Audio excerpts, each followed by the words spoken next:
여러분을 살게 하시는 분이십니다. 하나님의 말씀이 여러분들의 삶의 번영을 보장하고 있습니다. 말씀으로 사는 사람에게 하나님은 떡을 덤으로 주시는 분이시다라고 성경은 말합니다. 다시 말해서 일상 사람들은 먹고 마시며 덮을 것, 잘 것, 여러 가지 누리는 것들을, 세상에 속한 것들을 구하는데, 하나님께서는 여러분에게 먼저 하나님의 나라와 의를 구하면 이 모든 것은 더하여 주신다.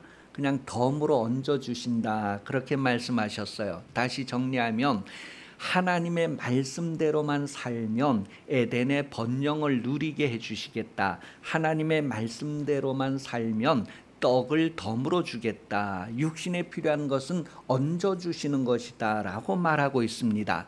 사람이 떡으로만 사는 것이 아니고 말씀으로 산다고 했을 때에 말씀으로 사는 사람들에게는 그 떡을 덤으로 얹어주신다는 거예요.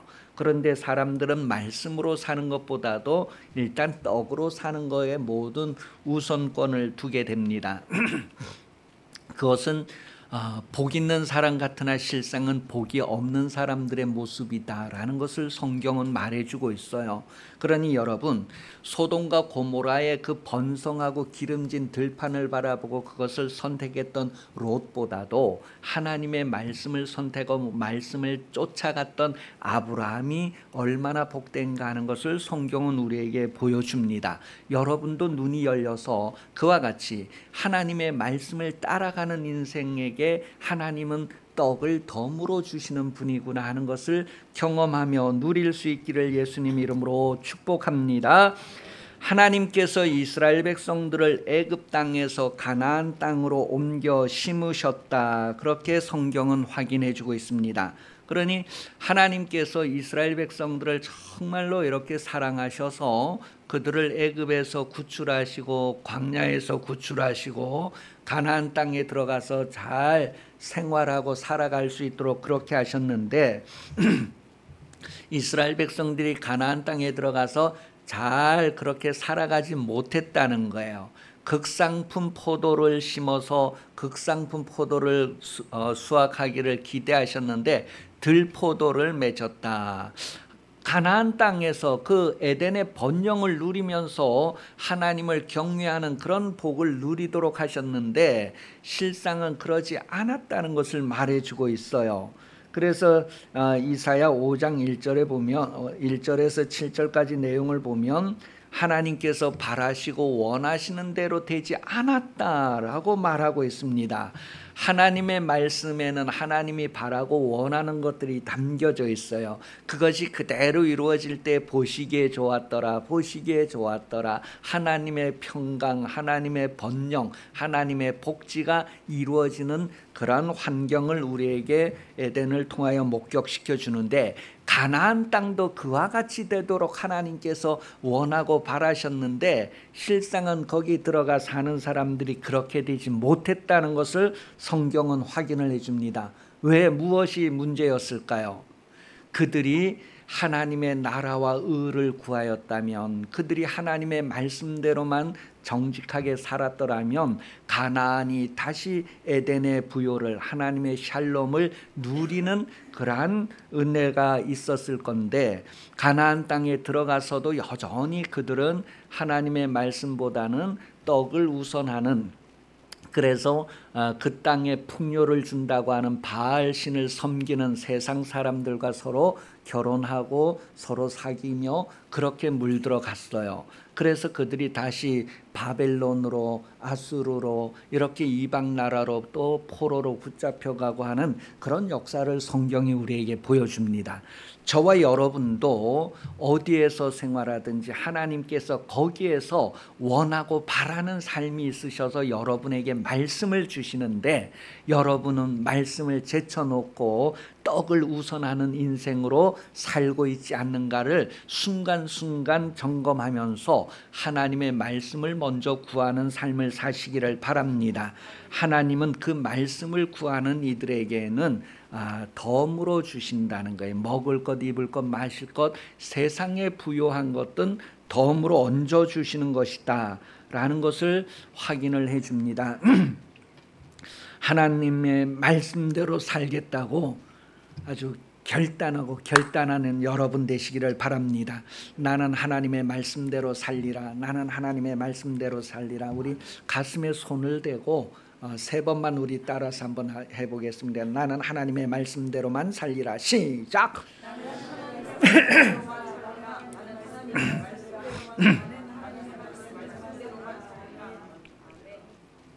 이스라엘 백성들이 에덴 동산의 그 번영을 누리지 못하는, 가나안 땅의 그 번영을 누리지 못하는 원인이 무엇이냐 했을 때 성경은 하나님의 말씀에 대하여서 성실하지 않았기 때문이다. 하나님의 말씀을 받아서 성실하지 않았다라고 말합니다. 그때 그 성실이라고 하는 단어가 아멘이라고 하는 단어예요. 하나님께서 가나안 땅에 들어가서 잘 살 수 있도록 말씀을 주셨는데 그 말씀을 아멘하지 않았다는 거예요. 그 말씀을 받아들이고 그대로 살지 않았다는 거예요. 다른 것을 받아들이고 다른 것에 이끌려 살았다는 것을 성경이 말해줍니다. 하나님의 말씀을 받은 사람은 그 옛날이나 지금이나 성실해야 된다는 거예요. 하나님의 말씀을 받은 사람은 그 옛날이나 지금이나 아멘하는 삶을 살아야 된다는 것을 말합니다. 가정에서도 직장에서도 사회에서도 하나님의 말씀을 아멘하는 삶을 살아야 된다. 성실한 삶을 살아야 된다라는 것을 예레미야 23장에서 소개를 해주고 있습니다. 유대인들이 이방인보다 더 뛰어난 것이 무엇일까? 예수 믿는 사람들이 예수 안 믿는 사람보다 더 뛰어난 것이 무엇인가? 그랬을 때에 하나님의 말씀을 가진 것이다 라고 말합니다. 여러분, 세상 사람들은 하나님의 말씀을 받지 아니하였지만 저와 여러분은 하나님의 말씀을 받았다는 것, 그것이 더 특별하다는 거예요. 그것이 뛰어나다는 거예요. 그것을 로마서 3장에 기록을 하고 있는데 여러분은 하나님의 말씀을 받았는데 말씀을 받았으면 그 말씀으로 인하여서 탁월함, 뛰어남이 드러나야 되는데 말씀을 받지 않은 사람들과 똑같은 수준이라고 할 때에는 뭔가 문제가 있다는 거예요. 그것은 바로 성실함이 없다는 것, 아멘이 없다는 겁니다. 여러분, 우리가 설교를 들을 때 그냥 입술로만 아멘 아멘 하는 것이 아니라 그 말씀을 정말 마음에 받아서 내 일상생활에서 그 말씀에 의해서 지배를 받고 그 말씀에 의해서 영향을 받고 살아가는데 그 말씀의 영향으로 살아가는 삶이 실제로 아멘하는 삶이라는 것을 성경은 말해줍니다. 히브리서 11장에 보면 하나님의 말씀을 받은 사람들이 얼마나 성실했는가, 얼마나 아멘했는가를 우리에게 보여주고 있어요. 히브리서 11장 33절 이하 38절까지 내용을 보면 그들은 믿음으로 나라를 이기기도 하며 의를 행하기도 하며 약속을 받기도 하며 사자들의 입을 막기도 하며 불의 세력을 멸하기도 하며 모든 것들이 다 하나님의 말씀을 따라서 살았다고 하는 믿음의 사람들을 히브리서 11장이 쭉 기록을 해주고 있습니다. 또 히브리서 12장은 믿음의 주인이신 예수님을 바라보자라고 우리에게 정리를 해주고 있어요. 히브리서 12장 2절에 보니까 믿음의 주요 또 온전하게 하시는 이인 예수를 바라보자. 그는 그 앞에 있는 기쁨을 위하여 십자가를 참으사 부끄러움을 개의치 아니하시더니 하나님 보좌 우편에 앉으셨느니라. 믿음의 주인, 믿음의 주 예수님이 정말 우리에게 모범이 되고 모델이 되는데 그 예수님을 좀 바라보자라는 거예요. 그 예수님을 바라보고 나도 저와 같이 될 수 있겠구나. 나도 저와 같이 되어야 되겠다. 뭔가 우리 삶의 목표를 그렇게 설정을 할 수 있어야 된다는 것을 말해줍니다. 예수님은 육신으로 이 세상에 오셔서 아멘하는 인생을 사셨다라는 것을 고린도후서 1장 19절에서 20절에 확인을 해주고 있습니다. 하나님께서 아들을 세상에 보내실 때에 실수로 보낸 것도 아니고 아무 생각 없이 보낸 것도 아니고 뜻을 가지고 보내셨다니, 하나님의 의도를 가지고 보내셨다니, 그래서 가서 어떻게 해라, 무엇을 해라, 이렇게 다 친히 이렇게 해야 된다 저렇게 해야 된다 말씀하시고 보여주셨다라고 성경은 말합니다. 그래서 예수님은 이 세상에 오셔서 아버지께 본 대로 들은 대로 그대로 했다고 말합니다. 스스로 뭐든지 한 것이 아니라 하나님께서 예수님 안에 계셔서 하나님의 일을 하시도록 그 정도로 하나님의 말씀을 받아서 그대로 아멘하는 인생을 사셨다라는 것을 우리에게 말해주고 있어요. 예수님은 예레미야 23장 28절에서 29절의 내용에 나오는 것처럼 내 말을 받은 자는 성실함으로 내 말을 말할 것이라. 내 말을 받은 자는 아멘함으로 내 말을 말할 것이라고 하신 그 말씀을 그대로 이루시고 성취하셨다라는 것을 요한복음 12장 49절 50절을 통하여서 우리에게 확인을 해주고 있습니다. 또 요한복음 14장 10절에서도 그대로 내가 하는 말은 내가 마음대로 하는 것이 아니고 하나님의 말씀을 내 안에 담아서 그대로 하는 것이다. 곧 하나님이 내 안에 계셔서 하나님의 일을 하는 것이다. 그렇게 할 정도로 아주 어그러짐이나 흐트러짐이나 변경됨이 없이 하나님의 말씀이 그대로 나타났다는 것을 표현을 하고 있어요. 그것을 어떻게 더 정확하게 표현할까? 아버지께서 내 안에 계셔서 아버지가 직접 그의 일을 한다고 할 정도로 변함이 없이 하나님의 말씀이 얼마나 정직하게 얼마나 하나님의 말씀이 아멘 되어졌는가를 우리에게 말해주고 있습니다. 오늘 본문에 보면 예수님이 이 세상에 오시는 것에 대하여서 내가 불을 붙이러 왔다라고 표현을 하고 있어요. 이 불이 무엇일까요? 예수님께서 세상에 불을 붙이러 오셨대. 경북지방에 산불을 내려오셨다는 뜻이 아니라 예수님께서 불을 붙이러 오셨다는 게 어떤 의미일까요?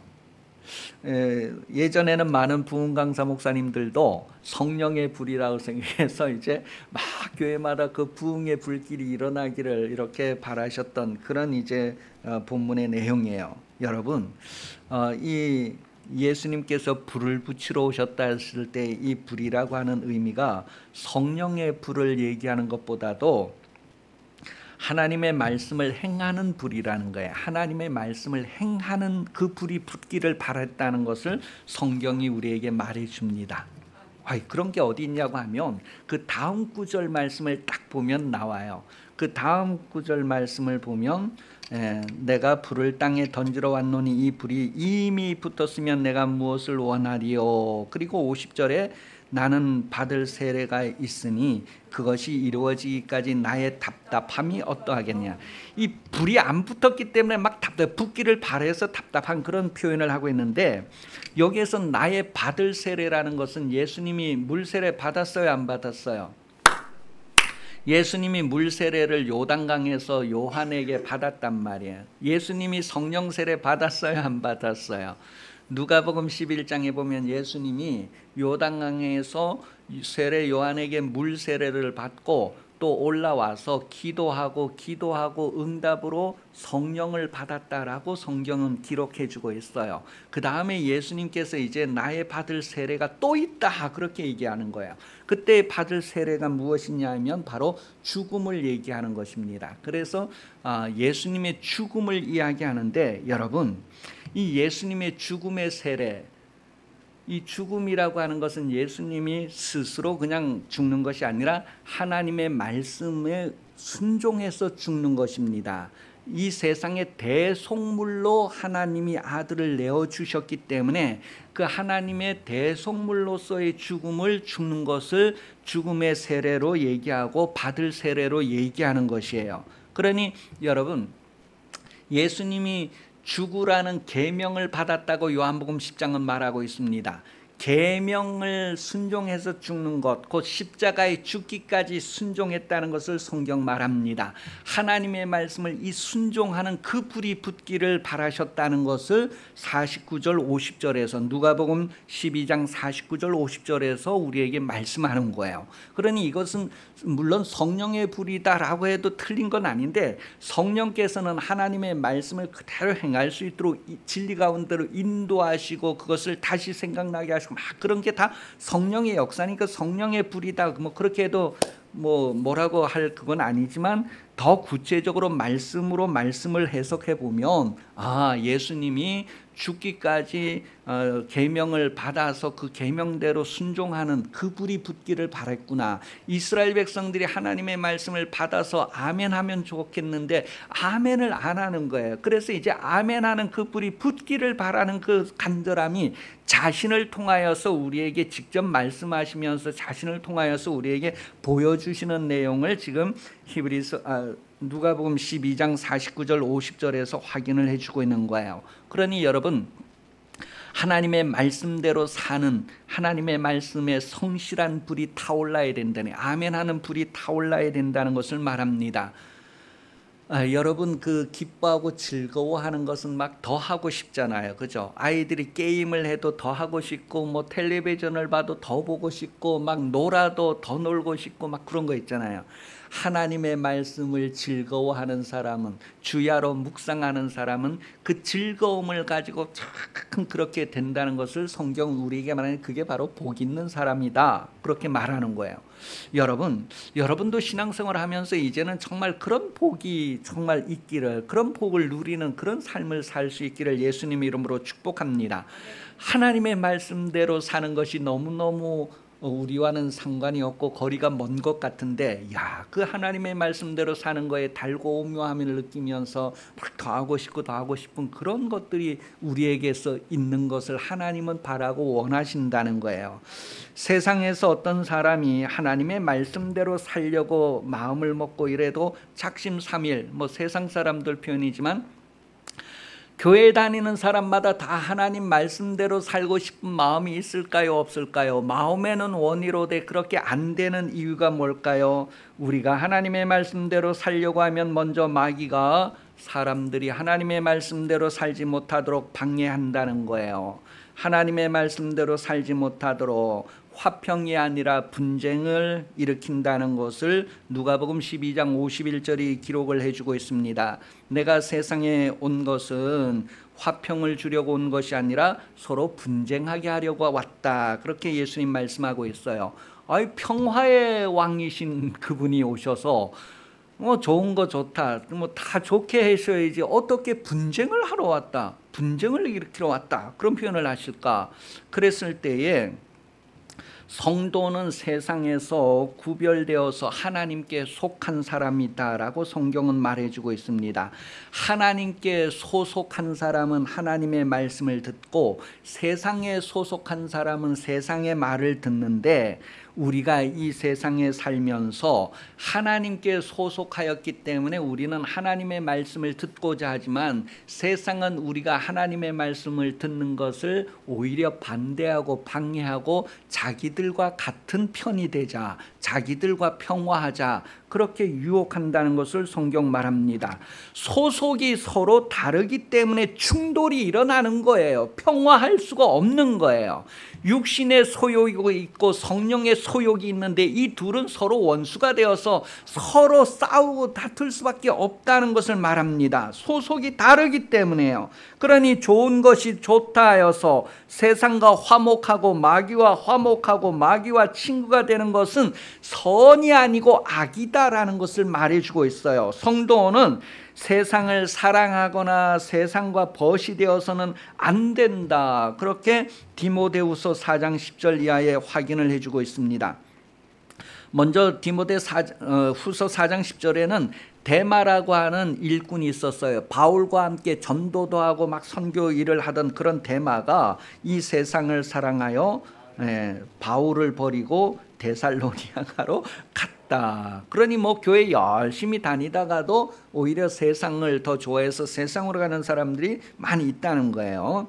요한일서 2장 15절, 이 세상이나 세상에 있는 것들을 사랑하지 말라. 누구든지 세상을 사랑하면 아버지의 사랑이 그 안에 있지 아니하니라. 아버지의 사랑이 그 안에 있지. 여러분, 세상을 사랑한다면 하나님의 사랑이 없대요. 그런데 둘 중에 하나만 있을 수밖에 없대요. 재물과 하나님을 겸하여 섬길 수 없듯이, 두 주인을 섬길 수 없듯이, 사랑의 대상도 하나님도 사랑하고 세상도 사랑하고 그렇게 될 수 없다니, 하나님을 사랑하는 것에 대해서 성경은 말해주고 있어요. 야고보서 4장 4절 8절부터 쭉 보면 4장 4절에서 8절까지 내용을 보면 세상과 친구가 되고 벗이 되는 것은 하나님과 원수가 되고 하나님의 대적이 된다는 것을 말하고 있어요.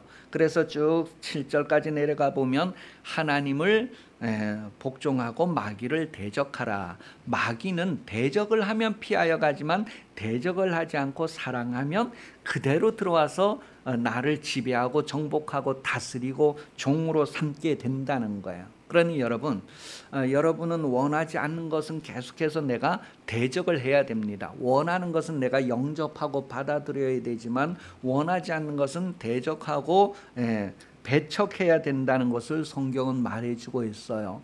그러니 여러분, 예수님께서 이 세상에 불을 붙이러 오셨다라고 했을 때 그 불이 붙어서 정말로 세상과 구별된 성도답게 하나님의 말씀대로 행하는 데에 열심을 내는 여러분 되시기를 예수님 이름으로 축복합니다.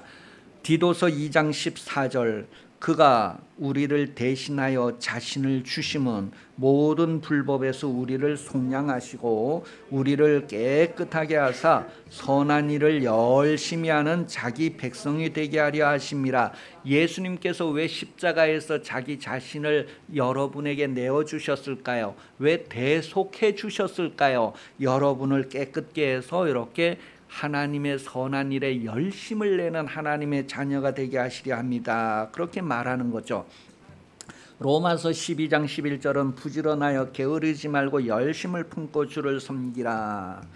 우리가 세상에서 성도라고 하는 이름을 가지고 있습니다. 성도라고 하는 이름을 가지고 말씀대로 행하는 불이 붙지 않는다면 마귀의 방해에 더 큰 타격을 받게 됩니다. 아주 열심을 품고 하나님 말씀대로 살고자 해야 되는데 그렇게 하지 않을 때에는 마귀가 방해하는 거에 큰 타격을 받게 된다는 것을 말해요. 보이지 않는 마귀의 방해는 보이는 사람을 통하여서 드러나게 됩니다. 가장 효과적인 방법이 바로 집안 식구들을 사용하는 것입니다.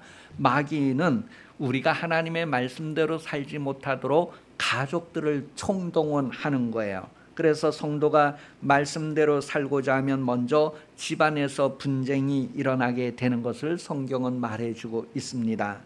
누가복음 12장 52절 이후부터 보니까 이후부터 한 집에 5사람이 있어 분쟁하되 셋이 둘과 둘이 셋과 하리니 아버지가 아들과 아들이 아버지와 어머니와 딸이 어머니와 시어머니 며느리 시어머니 막 서로 이렇게 분쟁한다라고 기록을 하고 있어요. 그러니 여러분, 성도의 삶을 성공하려면 이 시대가 어떤 시대인가를 분간할 줄 알아야 된다라고 누가복음 12장 54절에서 56절에 기록을 하고 있어요.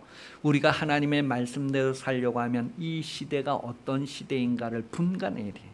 이 시대는 우리가 하나님의 말씀대로 살도록 그렇게 협조해주고 도와주지 않는다는 거예요. 어떻든 빗나가도록, 어떻든 정확하게 예수 그리스도를 향하지 못하도록 빗나가도록, 어떻든 죄의 길에 가도록 그렇게 유혹하고 모든 영향력을 동원한다는 거예요.